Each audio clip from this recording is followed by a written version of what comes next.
deal. So let's talk about rein management. I like to think of it a little bit as wax on, wax off, like the Karate Kid, okay? So what do I mean by that? So I want the buckle for say, to be like, I want a nice loose rein. I want to connect to my horse. I'm going to slide down. If I'm going to go off and ride two-handed, I'm going to take it. So first of all, we need to be able to get from this position to an effective riding position, two-handed position, pretty quick. And to do that, you need to learn, what's windy, to slide your hands. And you need to be able to move with your hands. So with your wax on, so you've got wax on, wax off that he taught that kid, yeah, and he didn't really relate it to, you know, his karate, okay, but your wax on, wax off, we need to be able to slide a hand down, take two hands, from this position. Or if she went to spook, I want to go, whop, whop. Or if she went to spook, I'd go, slide the hand down, okay? So she went off, I'd go, whoa. So we need to be good at this, okay?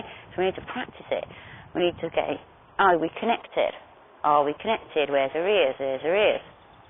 Where's her ears? Ring, ring, ring, ring. I'm telling you, I'm picking up, I'm ringing you. Where are you? Where are you? Where are you? There you are. Okay, so, good girl. So yeah, so from this position, when I'm riding loose and they're stretching down, I'm letting them stretch when I've got a nice loose rein like this. I'm saying manage yourself. You've got a job to do. You've got to keep control of your own speed of your feet until I tell you. So when main difference in sort of Western riding to English riding is I'm going to give my horse a job to do. And I'm not going to give him any pressure. I'm not going to micromanage him, okay? Or her in this fact. So I'm going to just say, right, you loose rein there. At the moment, her job is to stand there till I tell her to do something. Okay? Whether that's picking up the rein or whatever, to bend her head or whatever. So she's on a loose rein. She knows to stand still. So that's what she's doing. Fair play to her. So second of all, we're talking about our wax on, wax off rein management. Okay? So if I was going to go ahead and walk off now, I'm going to pick up my reins, I'm going to slide my hand down, take the second rein, and then I've got a bit of contact, and then I can walk on and move forward, okay? If I was just going to let her move her off my body, okay, and keep her on a nice loose rein, but maybe she went over there and I needed to go over there, then I need to be able to have the skill to slide my hand down and be able to bend her. She's going to sleep, and wake her up a little bit, wicky wicky. There we go, so we can bend her a little bit. She's moving her feet as well. I didn't really ask for the feet, but I did give her a little bit of a pedal there. Okay, so she's given me a slice. So let's come back round here again. Look at me. I'm sliding down. I'm taking her face for the bend. She pulled on me a little bit there. Okay, so let's back her up to the camera. Okay. Let's move that hind. Oh, backwards a little bit. There we go. So let's go back to our wax on, wax off. Okay, wax on, wax off. So can I practice rough, two-handed, from a standstill? Nice loose rein. Got my two hands, we're off. Good girl. Got my loose rein, she's like, what's going on? Can I bend her head? Okay? Because I ride like this all the time, and I need to be really, really good at my wax on and wax off, because if they go to spook and I'm on the road, I've got a nice loose rein, and if they went off light, then I can just pick her up and bend her. Not her, but anyone. So I can pick her up and bend her. I can pick her up and bend her. Pick her up, there we go, it's a good one. She's lost our connection, a little bit of a tension there. So let's get her back. Oop.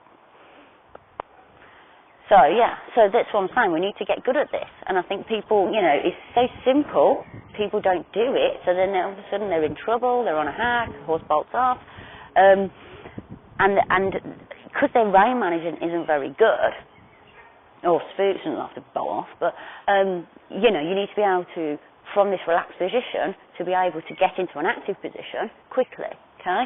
So that's why our wax on, we're doing our wax on, wax off, wax on, wax off, okay? So that we can do it quickly. And when it's almost second nature, we're always banging on about moving the hinder 1,000 times, so that, you know, when we're in a critical position and shit hits the fan, that we can quickly disunite them and then know exactly what that means.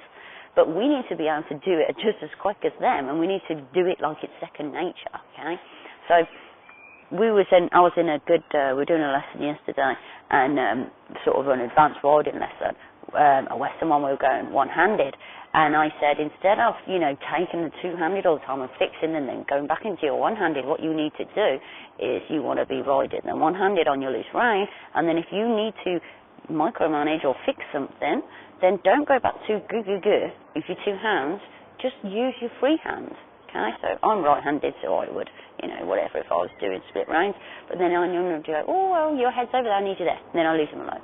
So I can fix there with my free hand, and that's more of a Western technique. But even if you was just riding one-handed on the road or something, or wherever you were in your paddock, you were free on a trail ride or something, and then you still need to be able to just fix quickly instead of, having bad rein management. Just turn around a little bit.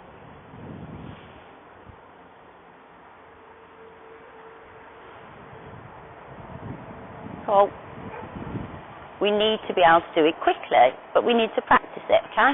And this is where I see a lot of people very sloppy. We want to be able to just, or go two-handed, or bend with the right rein, bend with the left rein.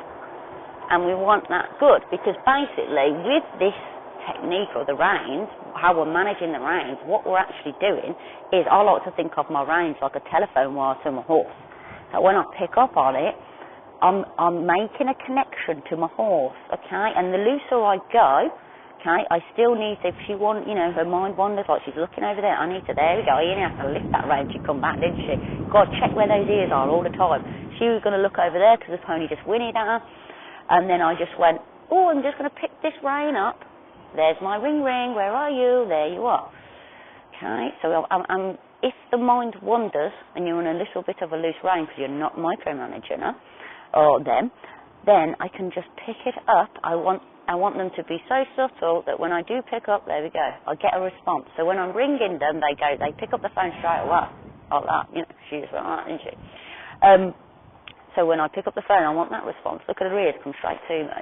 And she said, what do you want? She's looking over there. I said, oh, look at that ear. Oh, okay, she's proper looking now. There we go. It took like 2 seconds to pick up that connection, get her back connected to me, okay? But you need to be able to do it, not fast, okay, but effectively, okay? It's not about, ooh! See, look at my energy change then. Say if that was a bad situation, look at her, she went, ooh! Okay, because she's very sensitive to your energy. She's like, oh God, what's happening?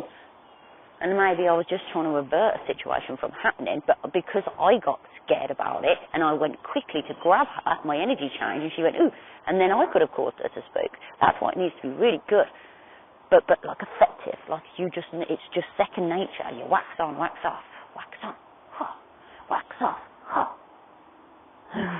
Okay, we're going to ride, wax off, both of them together, okay? Because when I pick, and this is the difference between building connection and building a switched off horse, okay?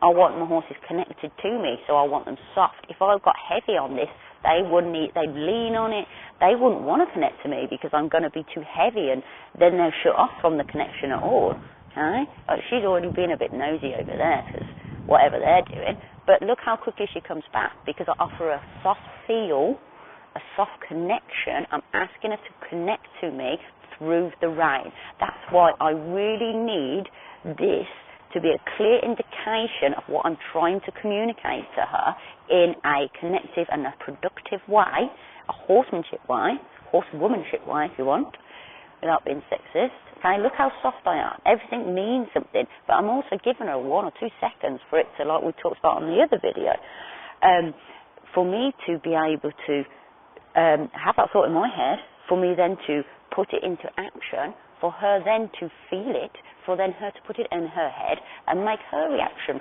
from my cue. So again, this is why we always do it nice and soft, nice and slow, and I can be a bit quick on my drop, okay? And that's something I always have to work on, just because I like to give back to them quickly, but that can be, again, still quite a violent movement from the rein, but that's why I try and catch it from the buckle. But we've just got to be really, really conscious of what we're doing with our hands, and that's what I'm going to be going on about in my next clinic. next week actually, is our hands and what it means to the horse when we pick up on them. Because if we're constantly micromanaging them and not give them any pressure and release signals, then it means nothing if you're just hanging on to their mouth. And that's why I don't like the majority of English reins, because they're all rubber, and you can't have that nice flow like you can with these rope braided reins, okay?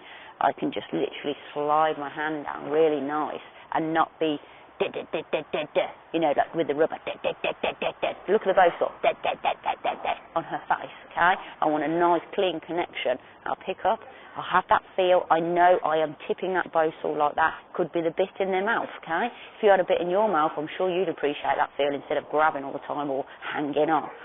So we need to be good with our rein management.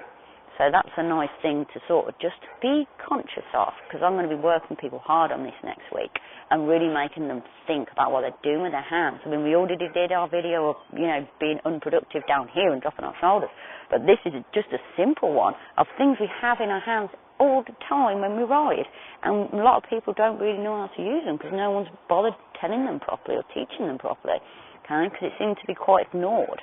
Or, you know, people having that hard feel on them all the time, and it dulls them, it numbs them, okay?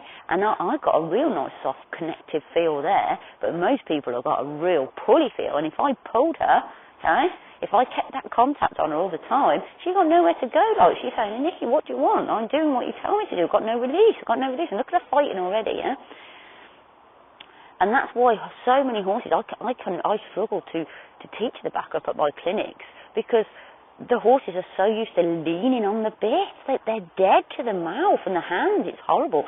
The best way I can describe it, and people, you know, they don't have no lightness on their horse like that. They just, you know, that just touches her, and she says, "What do you want? I'm connected. I'm picked up the phone. What are you asking me?"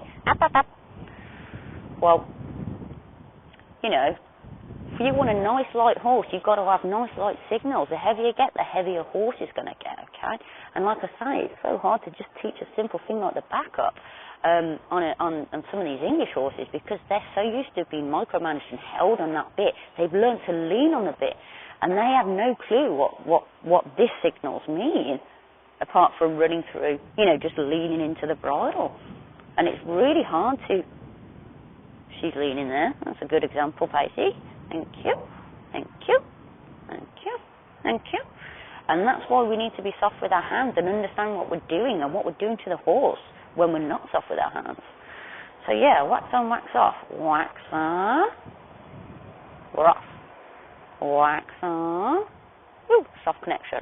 Wax on, ooh, I didn't even get to feel that bow saw, then I picked the rein and she came, okay?